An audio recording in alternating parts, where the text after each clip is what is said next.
안녕하세요 여러분. 재테크하는 월급쟁이입니다. 금리 인상과 주택 구입 부담 지수가 너무 높다. 매물이 쌓이는 이유, 매수 여력이 없다. 재테크 상담을 원하시는 분은 자신이 열심히 생활하는 영상을 보내주시면 사연을 선정해서 함께 소통 고민하며 적극 도와드려 보겠습니다. 선정 기준은 장사 및 개인사업 또는 회사 생활에서 실패하고 이것을 극복하고 지금 성공하고 있으나 자산 운영 방법을 모르시는 분은 연락 주시면 다른 구독자들에게도 큰 도움이 될 듯 합니다. 구독자들에게 희망의 메시지를 주면서 모은 자산을 효과적으로 투자해 성장하는 모습을 그리고자 합니다. 궁금증 문의는 아래 메일로 주시면 감사하겠습니다. 모든 투자의 책임은 본인에게 주어지며 본 내용은 투자의 참고 자료로만 활용하시기 바랍니다. 금일 목차는 22년 4월 주택 구입 부담 지수, 현황과 금리 현황, 아파트 매매 심리가 낮은 이유, 각 개인에 맞는 재테크. 현재 매매 심리는 과연 어떨까요? 윤석열 정부가 들어서면서 각종 부동산 관련 대책을 완화하겠다. 그런 지금 상황입니다. 그리고 금리는 지금 날이 갈수록 높아지고 있습니다. 자, 그렇다면 지금 주택을 구입하려는 매수자의 입장에서는 지금 상황이 어떤지 좀 확인해 보도록 하겠습니다.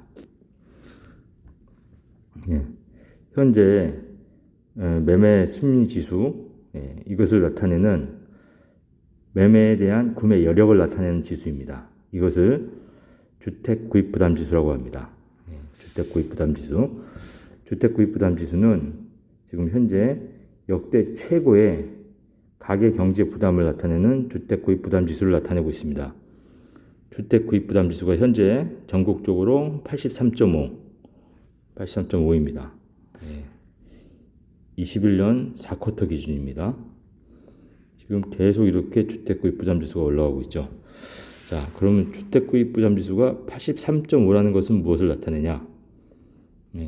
연봉 4천만 원인 사람이 주택 구입 부담 자금으로 1,000만 원을 지출을 하면 주택 구입 부담 지수는 100입니다.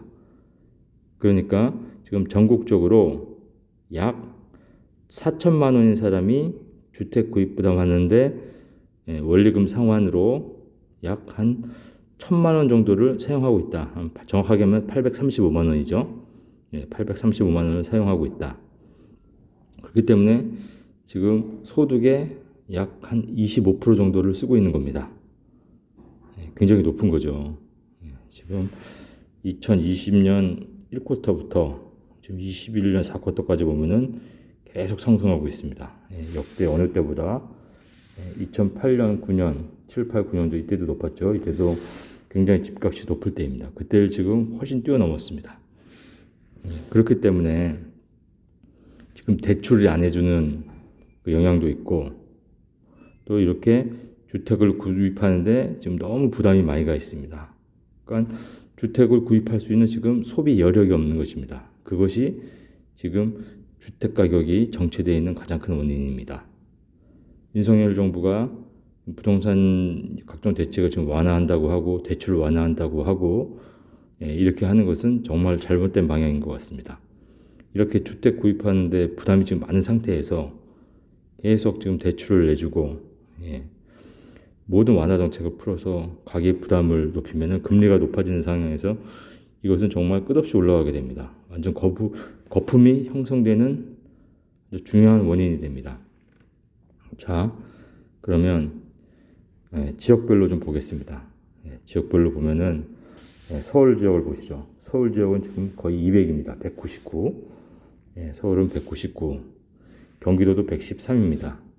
서울 같은 경우는 예를 들어서 연봉 8천만 원인 직장인은 주택 구입하는데 대출, 원금, 이자 상환하는데 약 50%의 4천만 원을 사용하고 있다는 것입니다.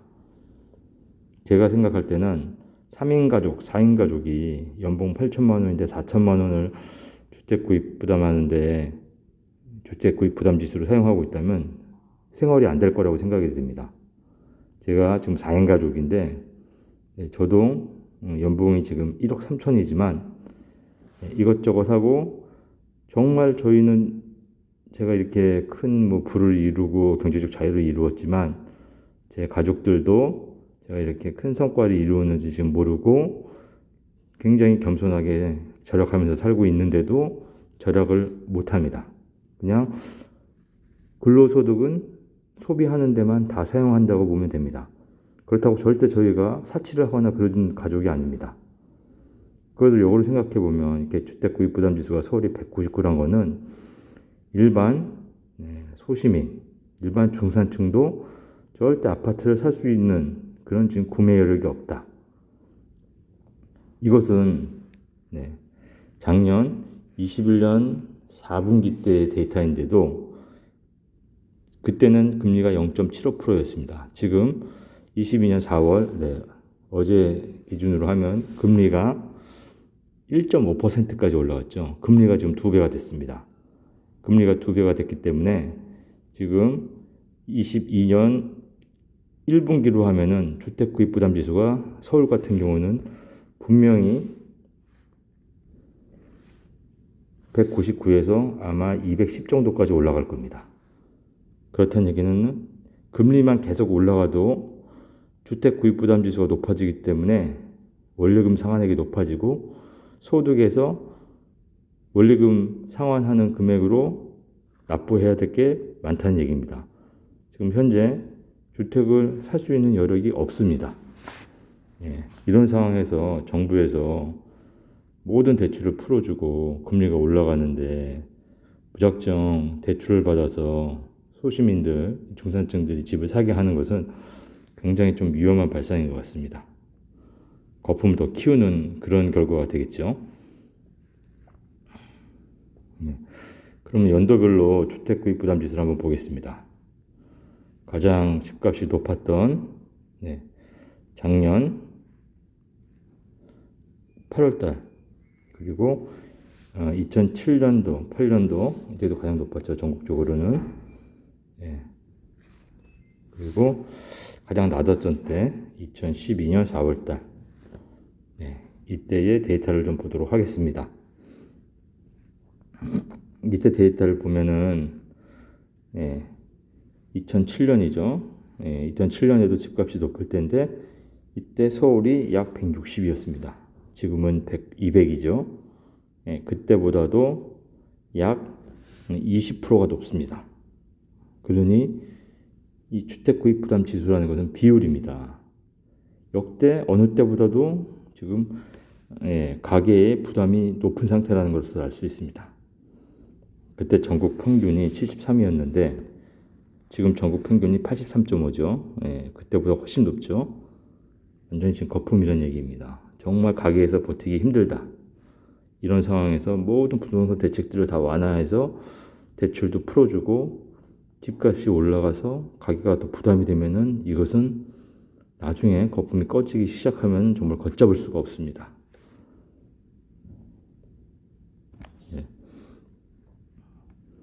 그리고 2013년도 집값이 가장 바닥일 때 주택 구입 부담 지수 전국적으로 53, 서울이 90이었습니다. 지금의 50%도 안 되죠. 지금 서울이 199니까 집값이 낮을 때 2013년도 기준 서울이 90입니다.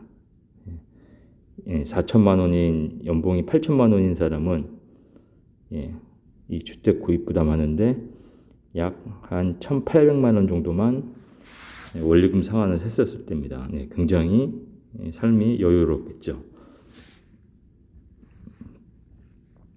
그럼 지금을 보겠습니다. 지금 전국 83.5, 서울 199, 199는 연봉 8천만 원인 사람이 4천만 원을 원리금 상환하고 있다는 얘기입니다.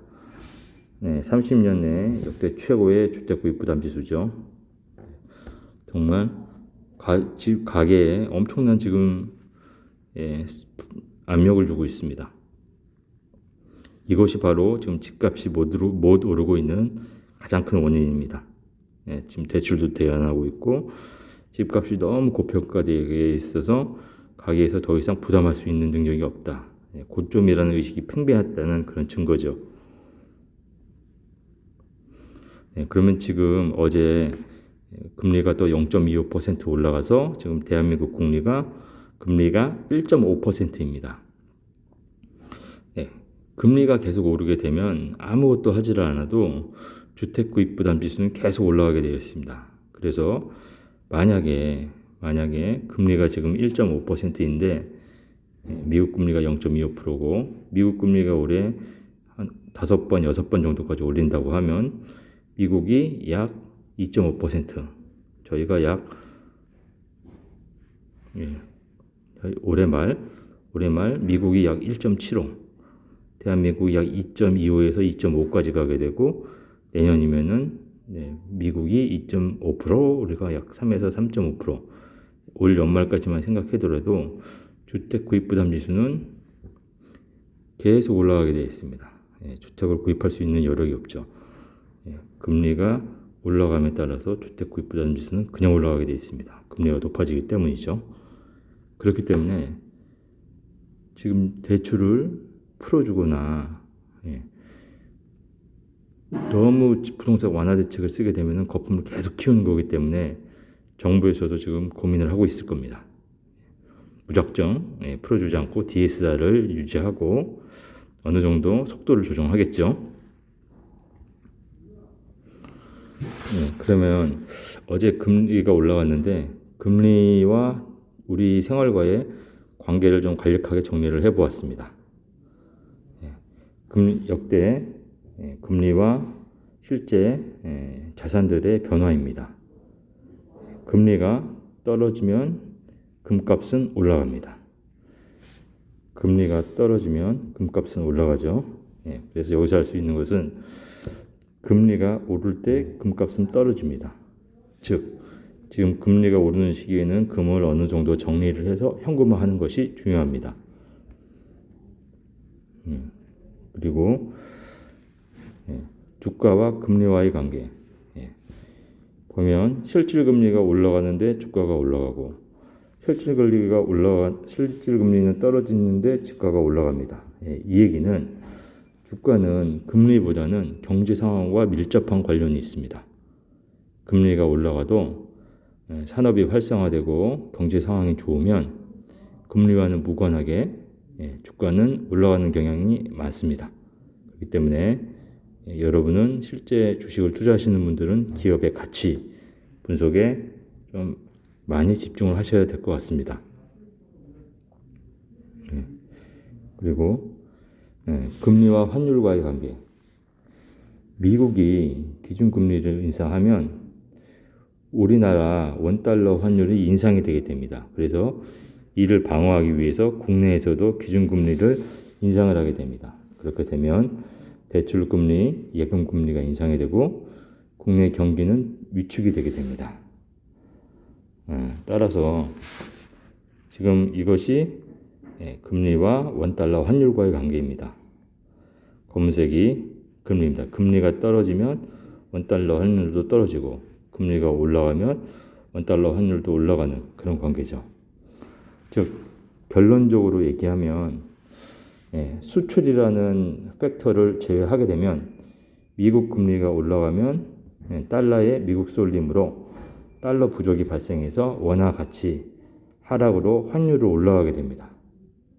그래서 한국도 이를 방어하기 위해서 금리를 올려서 돈이 못 빠져나가게 하는 것입니다. 단 우리나라 수출이 잘 되고 경기가 좋아서 달러를 국내로 다시 벌어들일 수만 있다면 금리를 그렇게 공격적으로 많이 올리지 않아도 되는 것이죠. 자, 그리고 가장 중요한 부동산과 주가와 환율과의 관계입니다. 이 그래프를 보면 지금 모든 데이터들 나타내고 있습니다. 아파트 가격은 계속 우상향하지만 특정한 구간을 찍어서 보면 자, 환율이 오르면 주가가 하락하고 부동산은 장기적으로 우상향하지만 지엽적으로는 주식에 2, 3년 후행합니다. 그래서 주가의 메가 트렌드는 아파트 가격에 약 2, 3년 정도 선행돼서 반영돼서 주가의 큰 방향이 조정받는 방향이면 아파트도 2, 3년 뒤에는 같은 경향으로 조정을 받습니다. 통화의 유동성이 바로 현금화할 수 있는 주가의 선방연되기 때문이죠. 대신에 주택은 수요와 공급, 통화량 증가 또는 대출, 주택의 정책 등 더 큰 영향인자가 있기 때문에 주가와의 상관성은 약 한 40% 정도, 50% 정도라고 보시면 될 것 같습니다.